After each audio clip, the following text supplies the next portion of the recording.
ちちゃんもイソスタ始めてみたら？ねえ、大臣もそう思うでしょ？ぜひ友達になりましょう。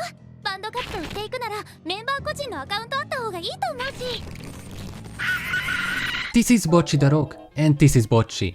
You're probably wondering what's going on here, and to understand it, we have to go all the way back to the first episode.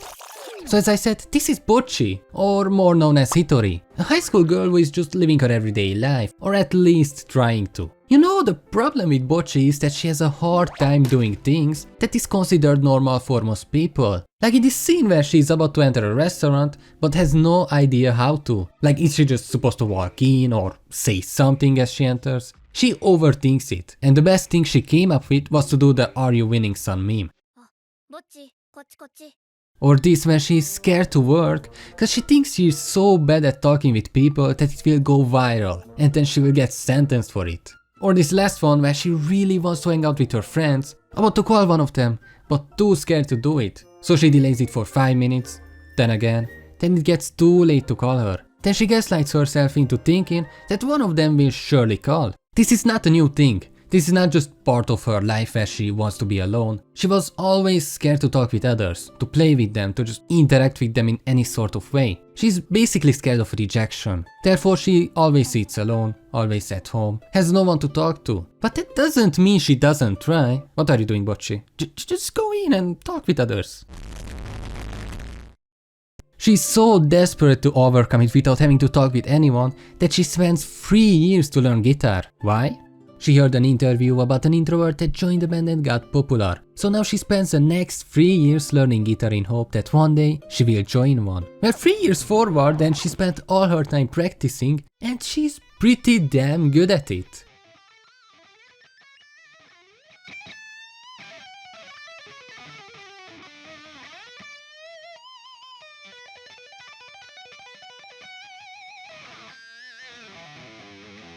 She even made a YouTube channel to upload her covers, lately been getting a ton of views and a ton of positive comments.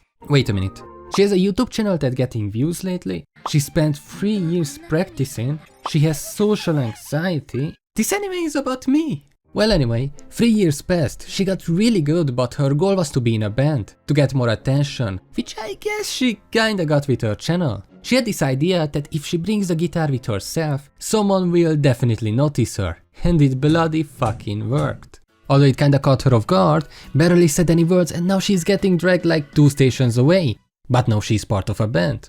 Bocchi the Rock is nothing short of phenomenal. It's an amazing comedy with relatable and realistic characters. It has a really thoughtful approach towards social anxiety, which they present in a fun way that doesn't feel like victimizing. This combined with visuals that show off her energetic inner monologue in a really unique way, which overall makes the whole show feel less repetitive.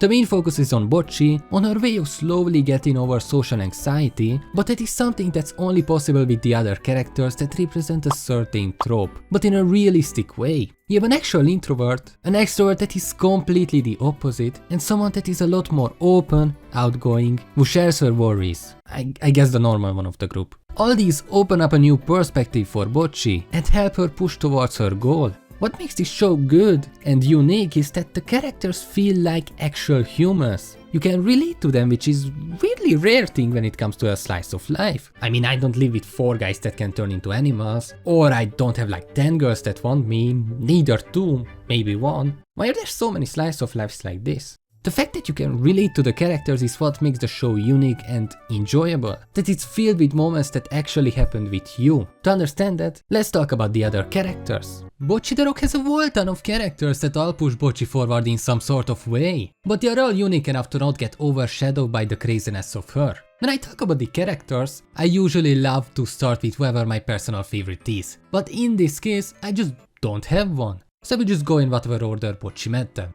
Nijika is the first person that Bocchi met. She's the one that desperately dragged Bocchi into a club cause they were looking for a guitarist. She feels like the least realistic character out of the 4 of them cause she's the normal one. Like, imagine having dreams and goals, going out, being friendly. Pathetic. Jokes aside, she's probably the most important character as she's the one that keeps everyone on a leash. I mean, just imagine what a mess the band would be without her. What I really like about her though are these moments where she and Bocchi are just talking, and we can learn more about her dreams, motivation. Why does she wants to do this so much? Like when they met, we can already get a glimpse of how important the band really is for her. They lost their second guitarist just before a concert, and instead of giving up, she ran around the city in hope that she can find someone. Just from this, we can understand what kind of person she truly is. I just love how she understands how desperate this was, but how much she tries to fill Bocchi in with everything, constantly making sure that she is fine, that she's actually okay going there. Spoiler, she's never okay. Don't worry Nijika, I swear you made a good choice. 頼む相手間違えたか Oh well.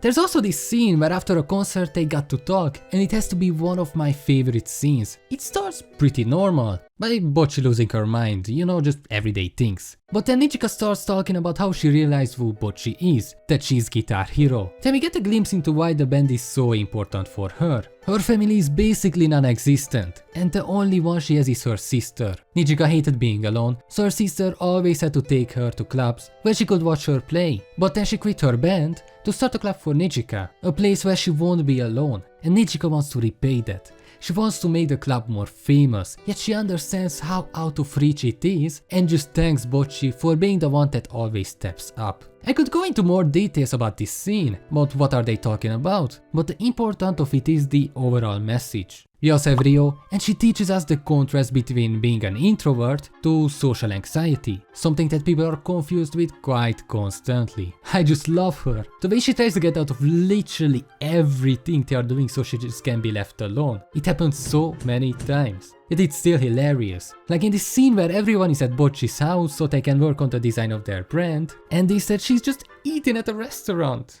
The last one that joined the band is Ikuyo. I mean, technically she was there before, but as Nijika said in the first episode, she ran away. Why? Well, she lied that she can play the guitar cause she loves Ryou, but when they had to play, she ran away faster than my dad when I was born.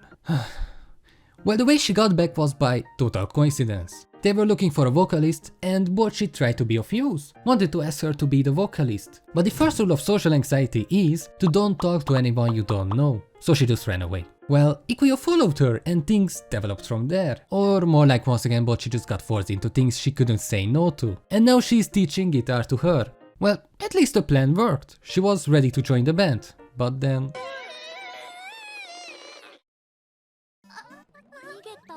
well, she still joined. Good job, Bocchi. While other people from the band is important, the side characters are just as necessary for the development of the plot. So I just want to talk briefly about them. It's mainly the sister and the drunk lady. The sister doesn't appear that much, but there is this one scene where they had to convince her that they are good enough so that they can play at the club. Bocchi popped off in the second half and carried them. She noticed it, so she wanted to make sure that Bocchi knows that she believes in her, that she knows how talented Bocchi is. Now how she did it? Well, she walked up to her and said, "I see you."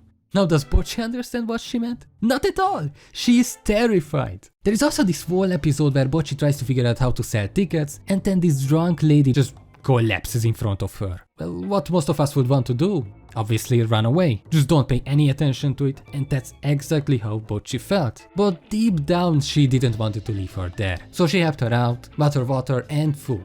Bocchi then, you know, tries to walk away. But she keeps talking to her. Then it happens again, so Bocchi just gives up. You know, everything this drunk lady is talking about is pretty much bullshit. It's mainly about drinking, but there is this one moment where she realizes that Bocchi is trying to sell tickets, so she decides to help by doing a street performance. Of course, Bocchi being Bocchi, she doesn't want to, but cannot say no. Although it's probably the best thing that happened with her. For the first time, she was able to perform in front of an audience. She was able to look them in the eye, or at least with half of it. And at the end of the day, she sold multiple tickets with only one left, and then the drunk lady decided to buy it. Such a sweet moment. Or at least until she realized that she has no money, so Bocchi paid for it. This is the second time I've seen Bocchi smile, being genuinely happy. She couldn't wait to tell her friends that she sold all the tickets, but none of them believed her.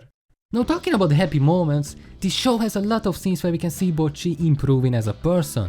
Of course we had this, but there are a lot more moments like that. We talked about the first episode too, how Bocchi met the others, but now about how it went. Well, it was horrible, like everything. First impression, her performance, it sucked. They literally said it.